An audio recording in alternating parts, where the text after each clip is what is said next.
अस्सलाम वालेकुम वरहमतुल्लाहि ताला वबरकातुहू। अनवार शरीयत की हमारा पाठ नंबर 42 है।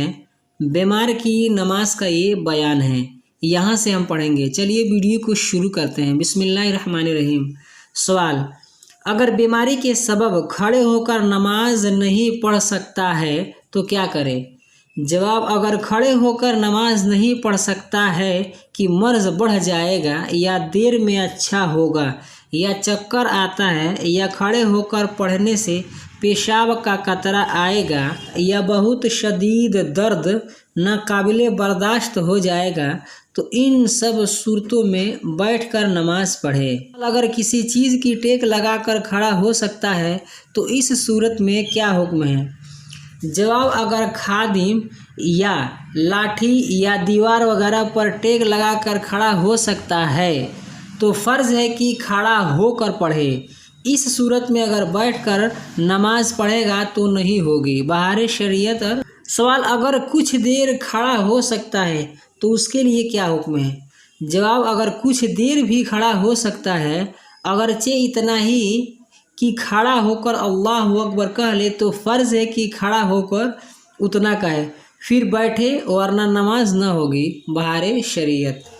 सवाल: बीमारी के सबब अगर रुकू सजदा भी न कर सकता तो क्या करे? ऐसी सूरत में रुकू सजदा इशारे से करे, मगर रुकू के इशारा से सजदा के इशारा में सर को ज़्यादा झुकाए।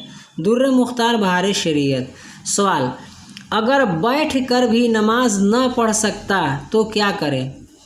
जवाब: ऐसी सूरत में लेट कर नमाज पढ़े।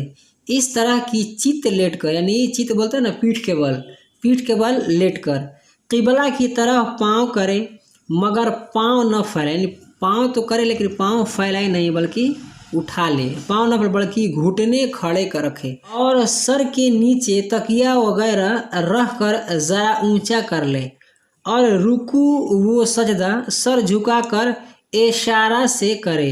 ये सूरत अफजल है।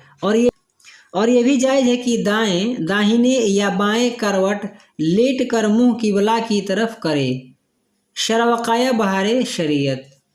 सवाल: अगर सर से भी इशारा न कर सके तो क्या करे? जवाब: अगर सर से भी इशारा न कर सके तो नमाज साकित हो जाती है। फिर अगर नमाज के 6 वक्त उसी हालत में गुजर गए तो क़ज़ा भी साकित हो जाती है।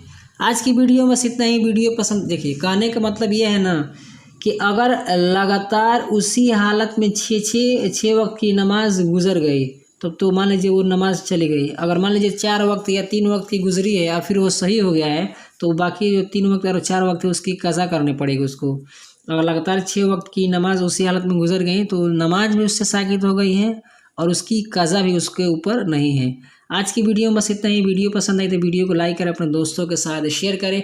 हमारे इस यूट्यूब चैनल पर नए हैं तो हमारे चैनल को सब्सक्राइब करके बेल आइकन को प्रेस कर दें ताकि हमारी हर आने वाली वीडियो की नोटिफिकेशन सबसे पहले आपको मिले। अस्सलाम वालेकुम रहमतुल्लाहि ताला।